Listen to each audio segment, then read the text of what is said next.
meron tayong panibagong vlog, Mitsubishi Mirage. So naka-push button siya. So ang problema niya, napakatagal mag-start. Yan. So nakailang pindot ka na. Yan. Hindi pa rin nag-on yung ignition niya. Yan. So napakadali lang nito. Papakita ko sa inyo guys kung paano. So una, babaklasin natin to. Cover na to. Yan. Yan. Ilawan natin. So nandito yung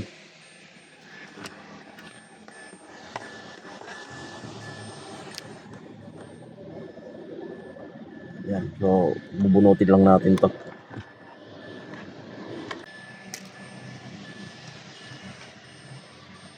Yan. So tapos tatanggalin natin to. Ito yung lock niya. Yan, para mabunot natin. Tapos guys, ganito gagawin natin. So ito, tutuklapin natin to. Iangat natin to. Kailangan lang natin ng flat screw. Yan guys. Pwedeng i-DIY nyo to. Napakadali lang naman ito. Napakadali lang naman gawin. So kung maka-encounter kayo ng ganitong problema, mga naka-push button dyan, so ganito lang naman. Yan. So kaya napakatagal niyang mag-start dahil kung makita nyo, yan, mga langgam. Merong langgam dito sa contact niya. Yan. So langgam yan. Yan, kaya napakahirap matagal siya bago mag-start. So pagka nag-start tapos patayin niya, nakaka-benteng pindot daw siya. So ito na yung pinakang problema niya. So liliyain lang natin to. Liliyain lang natin. Unti-unti lang. So hindi natin pwedeng lakasan, baka masira yung pinakang bronze niya. Tanggalin lang natin yung dumi.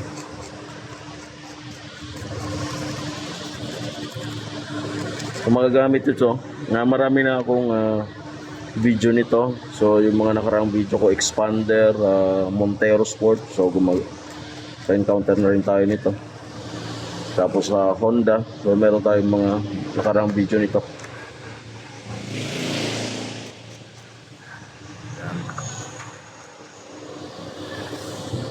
So tanggalin natin to.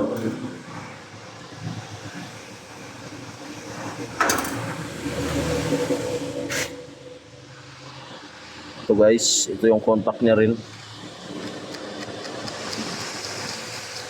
Liyayin rin natin.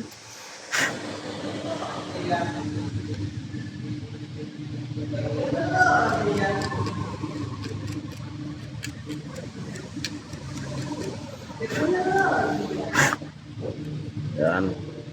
Okay na yan. So, bigyan natin to.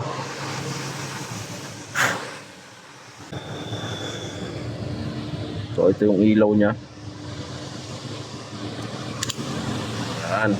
So, subukan na natin. So, subukan na natin. Saksak ko. Yan guys. So, naisaksak na natin. So subukan ko nang i-on. So hindi ako naka-apak sa clutch ito. Yan. So active na siya. Meron ng mga ilaw dito.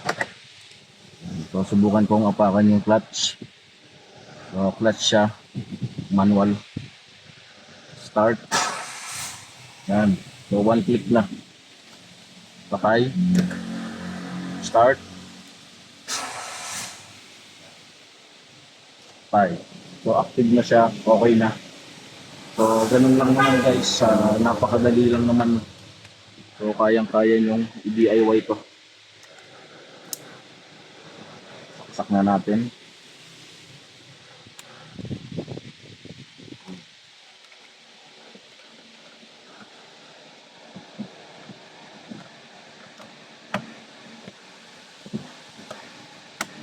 Ano, start.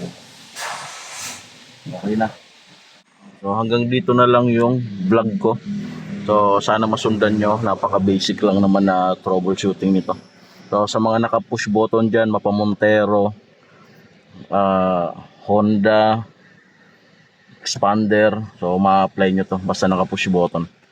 So hanggang dito na lang. Thank you.